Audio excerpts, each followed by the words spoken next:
Hey everyone, it's Casey. In today's video, I almost said channel, oh my gosh.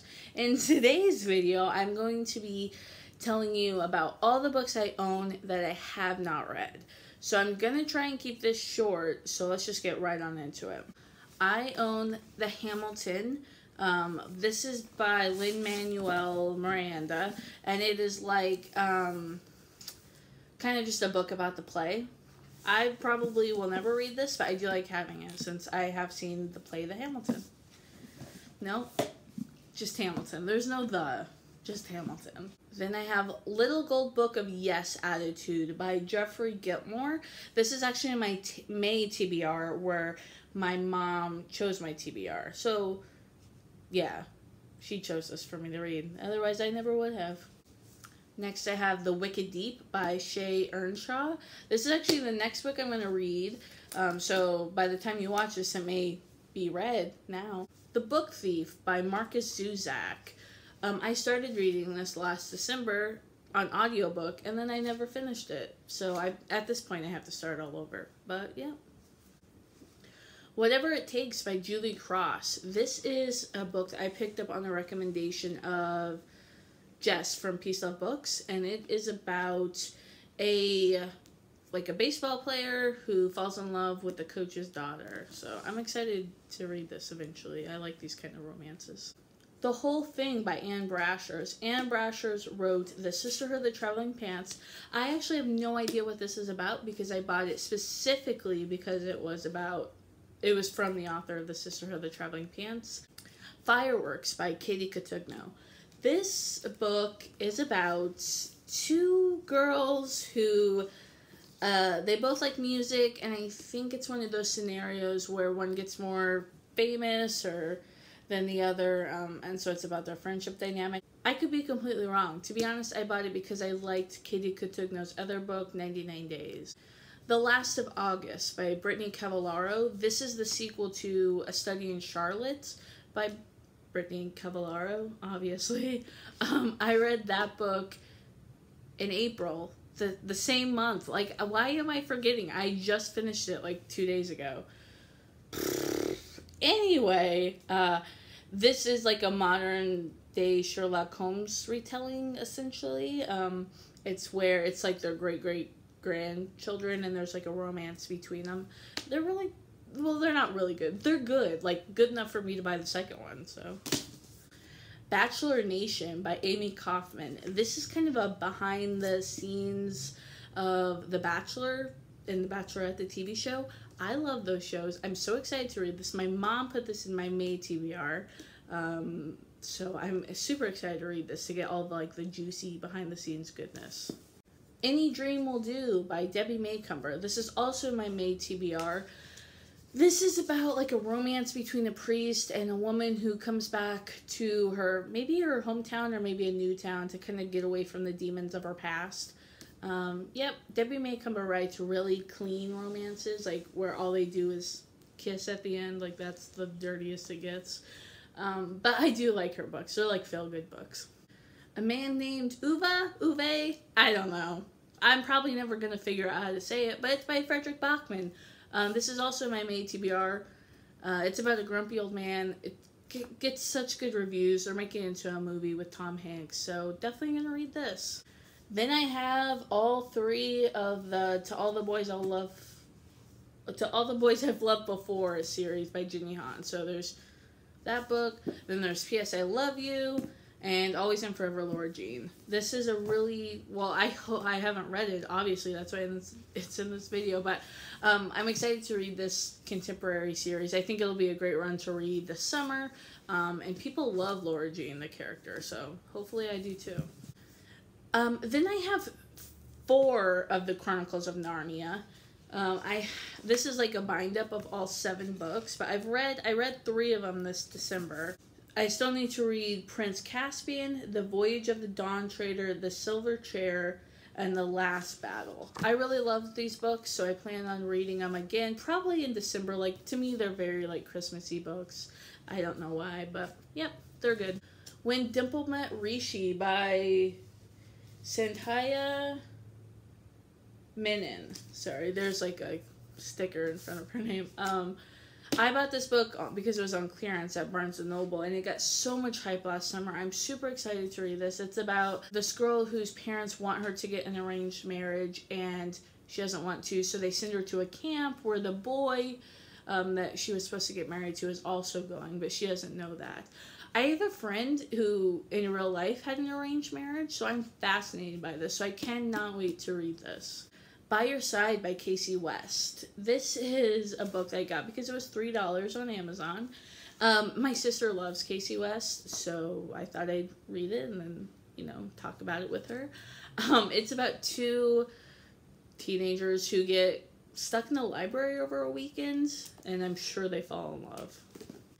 Pretty Mess by Erica Jane. Erica is a housewife on The Real Housewives of Beverly Hills, and this is her memoir. She's one of my favorite housewives, so I'm super excited to read this.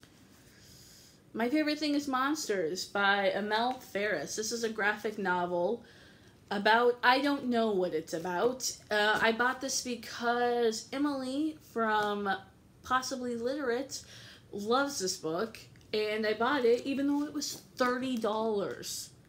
Yeah, so Emily, if you're watching this, I hope it's good, because otherwise you owe me $30. A Monster Calls by Patrick Ness. Yeah, I don't know why I just showed you a picture. Because there are pictures in this. I just did not open up to the correct page. This is about a boy whose mom has cancer and kind of like how he deals with it. It was also made into a movie, which I haven't seen because I haven't read it.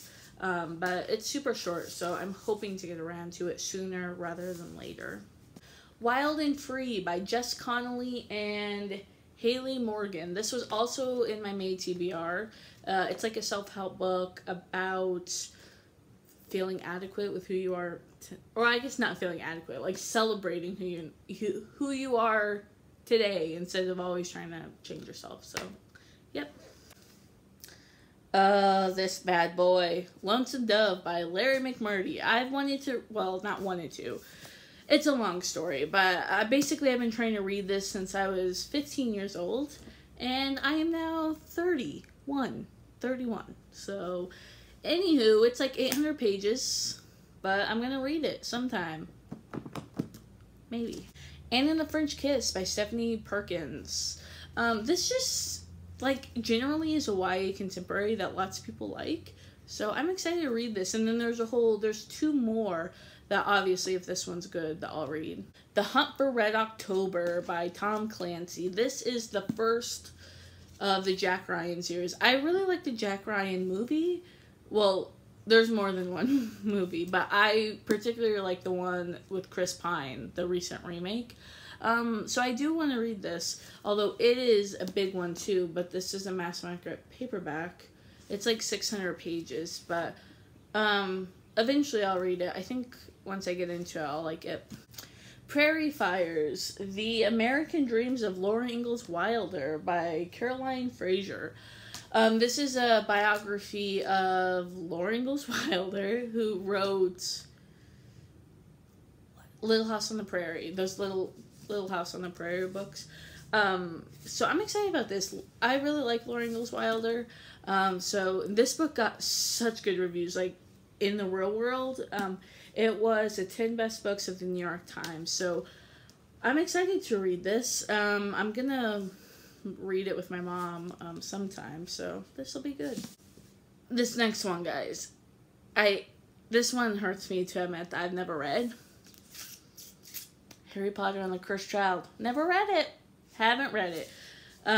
This one, yeah, I don't know, man. I don't know. I started reading it like when it first came out. I think I got this the day it came out. But yeah, there's just something.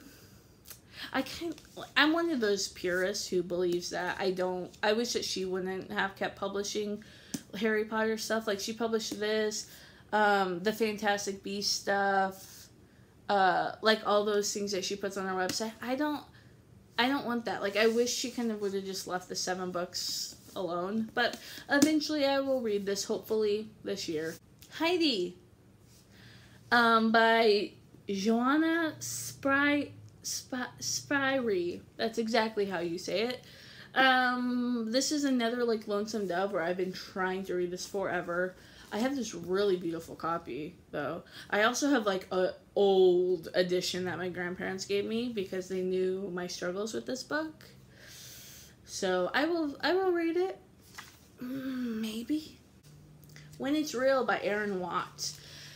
This is about like a celebrity who is kind of a bad boy, so his manager makes him have a fake relationship with like a normal person, and then it turns out that they actually fall in love, I'm pretty sure. I love the premise of these types of stories where it's like famous people.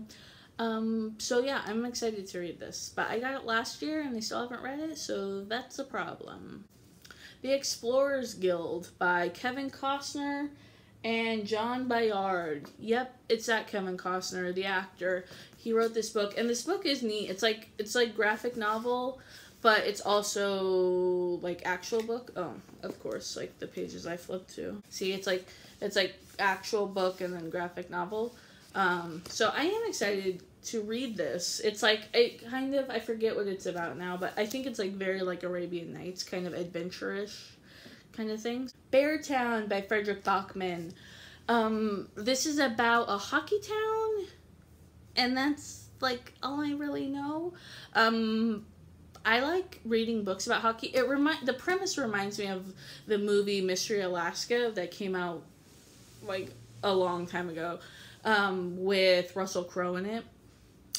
So I'm hoping it's like that because I really like that movie. The Phantom Toll Booth by Norton Juster. I don't know anything about this book except that when I was a kid, my brother loved it. So I don't know anything about this book. The Christmas Carol by Charles Dickens. Yep, I've never read this. I've actually owned this copy for 2 years and been meaning to read at Christmas time, and yet here we are, 2 years later.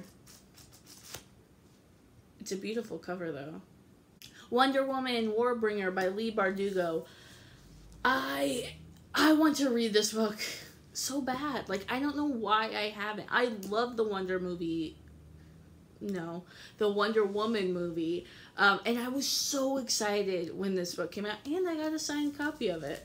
From Target, like not personalized, but yeah, I really need to get to this.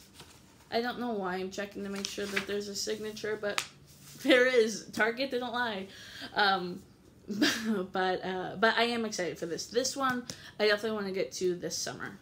And the last two, I have The Protector by Jodi Ellen Malpez. I'm terrible with names, guys. This is kind of like I think it's like slightly like smutty romance. It's about a rich girl who some sort of threat happens to, so her dad like hires an ex, probably Navy SEAL, because they're all Navy SEALs, to bodyguard her and to bodyguard her. And I'm sure there's like where he's like, oh, I can't date my client, and but then they end up falling in love. And the last book that I own but I have not read is The Outsiders by S.E. Hinton. This is the 50th anniversary edition. This book is super short. It's only like 175 pages. This takes place in Tulsa. It's about like gangs and maybe rival gangs. I'm not real sure. I lied. I own 4 more books. I own The Hobbit and then the 3 Lord of the Rings books. I don't want to get them down, but I do own those and I have not read them. I got those for Christmas. So in total, with those Lord of the Ring books, I counted about 38 books, which I know some people, that'd be like super low, but for me, that's a lot. So my goal is to read all of these books before the new year. And I'm doing a goal, like an updated goal video, like reading goals. So if that's already posted, I'll leave it linked below. Let me know how many books you guys think that you own but haven't read. I'm really curious. So please subscribe, and thanks for watching, and I'll check you out next time. No, I don't like that.